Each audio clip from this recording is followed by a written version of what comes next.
Servan Bey'ge, hayda o Servan dostum keminde halk korsun.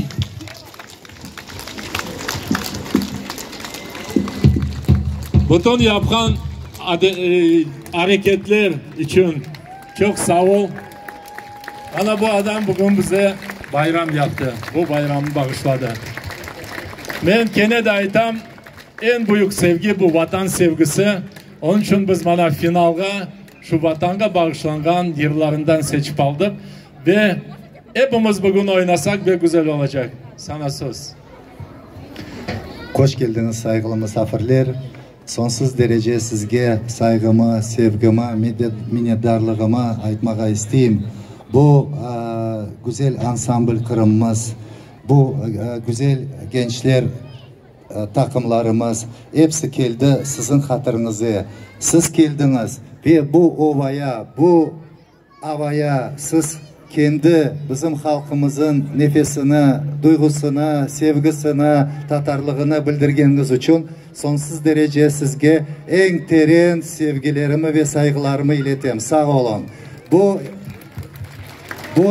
Bunu aytılacak gibi aytalmam ama siz biliniz ki bu ansamblini, bu şirketini, bu kırımını siz yaraştırasınız. Sizge saygılar ve duygular. Sağ olunuz. Siz bizden beraber balaban bir şirketimizin, kichkene şirketimizin balaban yapasınız. Kichkene yüreğimizin balabanlaştırasınız. Siz kichkene halkımızın büyük yaparsınız. Sağ olun. Bayram şerifleriniz mübarek olsun. Sağ olun. Sağ ol, var ol. Programımızda alıp vardı. Halk sanatçısı, Kırım'da nam kazangan jurnalist Redvan Bey Halilov. Ve aytkanımız gibi sonunda nokta, vatan noktası. Kendiniz hepimiz oynayık. Bana vatanım, benim yerim. Ahmetçik'ten yalda kefe, emeski kırım.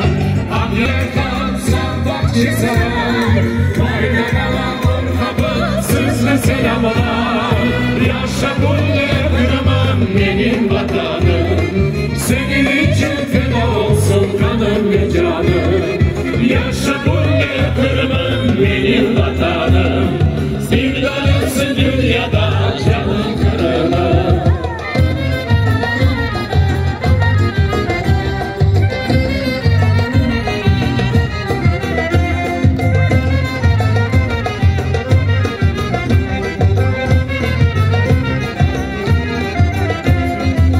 Yüzünün kokusunda gül gibi kırım.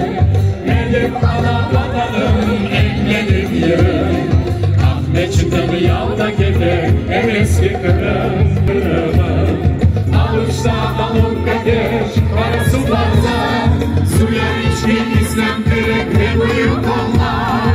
Akşeyi kalmadı arkan, sarmak çizer. Kaydanama ortamı, sizde selamlar.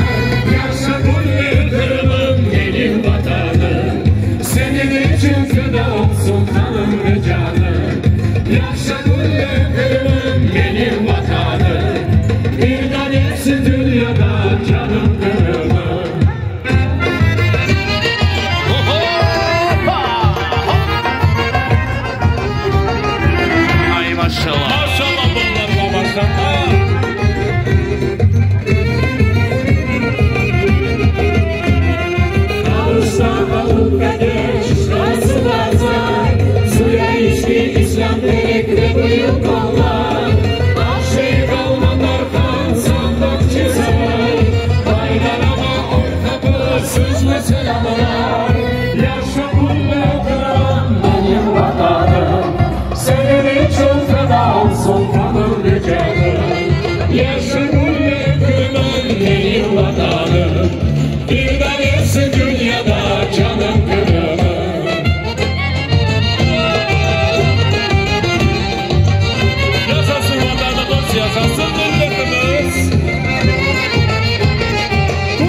olmasın.